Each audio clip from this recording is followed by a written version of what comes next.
दोस्तों, आशा करता हूँ आप सब अच्छे होंगे। मैं आपको अपने YouTube चैनल लेखपाल डायरी पर एक बार फिर स्वागत करता हूँ।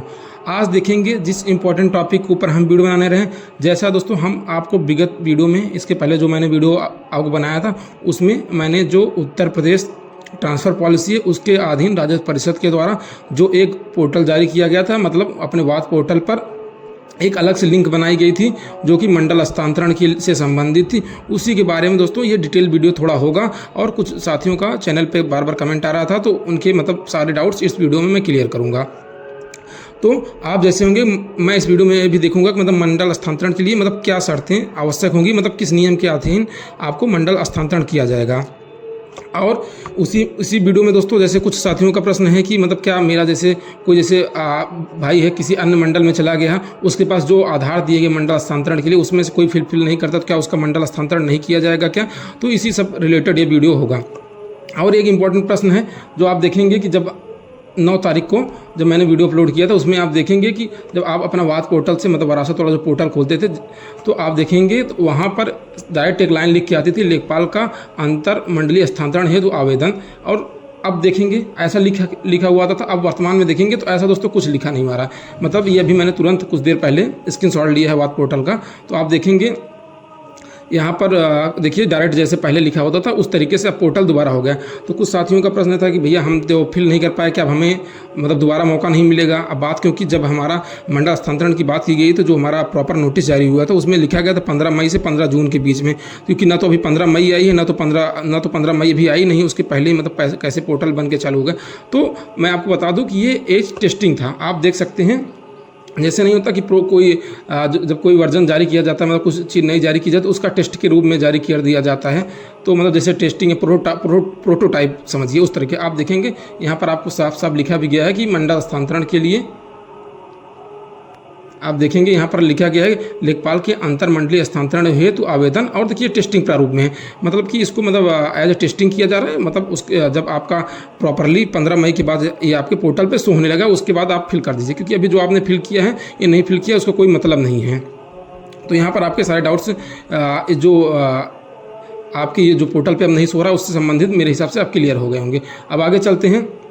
जब आप चलते होंगे तो इस पोर्टल पर जब आप ये था आप क्योंकि इसी प्रकार से दोबारा आवेदन शुरू किया जाएगा जब किया जाएगा, तो आप जब इस पर टच करते थे तो आप देखेंगे तो इस प्रकार का एक आपको इंटरफेस दिखेगा, जिसमें आपको अपना EHRMS कोड डालना है, जो कि मैंने आपको बताया था पुराने वीडियो में किस प्रकार से निकालना है। जाके आप वीडियो देख सकते हैं, वहाँ से आप अपना EHRMS कोड देख सकते हैं।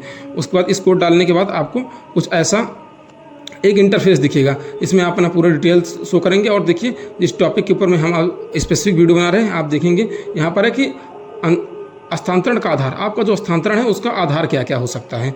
तो आप देखेंगे हस्तांतरण के आधार में जो पहली कंडीशन है उसमें क्या है कि आपके पति पत्नी जो हैं दोनों वो गवर्नमेंट सर्विस में होने चाहिए। अगर आपके पति पत्नी मतलब हस्बैंड वाइफ दोनों गवर्नमेंट सर्विस में हैं, तो इस बेस पे आपको एक ज़िले एक कस्बे या मतलब एक तहसील अगर लेखपाल हैं तो मतलब उसके अधीन आपको जॉब दी जा सकती है। या अगर कोई अन्य डिपार्टमेंट में है तब भी आपको एक जगह पर, ऐसा नहीं है कि मतलब लेखपाल मतलब हैं तभी आपको मतलब एक स्थान पर जॉब दी जाएगी। मतलब मानिए शिक्षा विभाग में टीचर हैं या सेक्रेटरी हैं या कोई अन्य पद पर हैं, तो उसके बेस पे भी आपको एक स्थान पर दे दी जाएगी जॉब। आप देखते हैं चिकित्सा या बच्चों की शिक्षा, यदि आपको कोई फिजिकल प्रॉब्लम है तो उस आधार पर या बच्चों की शिक्षा के आधार पर आपको एक स्थान पर जॉब आपका ट्रांसफ़र किया जा सकता है। और दिव्यांगता मतलब आप जब मानिए कि दिव्यांग कैटेगरी के आते हैं, PH कैटेगरी के आते हैं, तो भी उस बेस पे आपको हस्तांतरण मिल सकता है आपको होम प्लेस पे। और या तो आप देखेंगे लास्ट जो तीसरा पॉइंट है, ये क्या है कि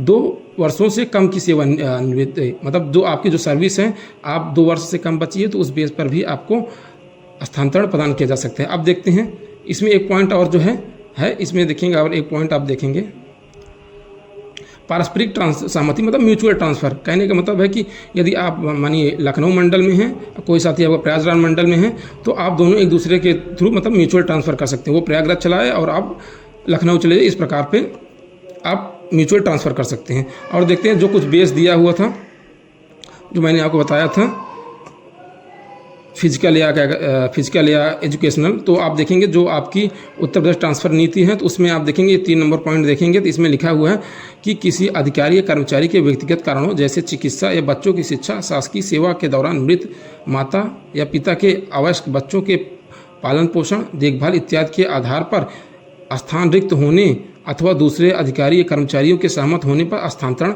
समायोजन किया जा सकता है। मतलब म्यूचुअल ट्रांसफ़र वाली बात की जा रही है, बशर्ते कि इस पर कोई प्रशासनिक आपत्ति न हो। अब इसी में देखेंगे नेक्स्ट पॉइंट है कि यदि पति पत्नी दोनों सरकारी सेवा में हो तो उन्हें यथासंभव एक ही जनपद या नगर स्थान पर तैनात करने हेतु तो स्थानांतरण किया जा सकेगा। मतलब म्यूचुअल जब दोनों एक ही जॉब में हों। आप देखेंगे चौथा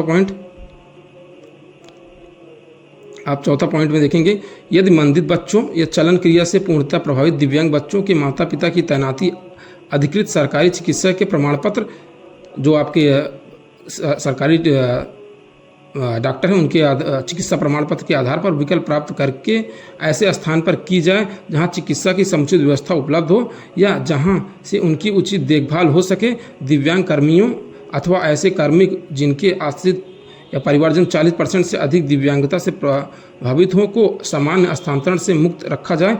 ऐसे दिव्यांग कर्मियों के स्थानांतरण गंभीर शिकायतों अथवा अपरिहार्य कारणों से ही किया जाए।